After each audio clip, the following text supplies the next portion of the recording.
So in this Alight Motion tutorial, I will be showing you how to add shadow to text here in Alight Motion.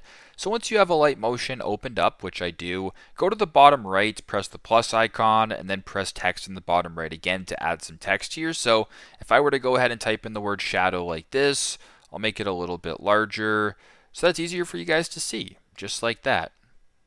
So once you have your text selected, which I do right now, and you want to add some shadow to it, unselect it. First of all, just move it to where you want it to be. Once that is done, select the text right here. Then go down to where it says border and shadow.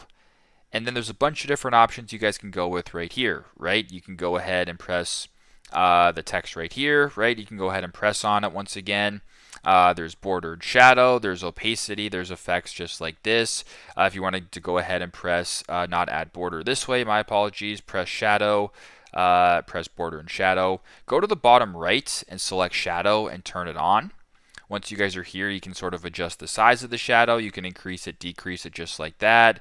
You can also increase the position of it and basically just play around with it. And if this looks good to go and you want to go ahead and, kind of proceed this way, you can then exit out of there, play your video, and your shadow will be added accordingly to your text here. So pretty simple, pretty straightforward. That is how to add shadow to text in Alight Motion. Thanks again for watching, and I hope this helps.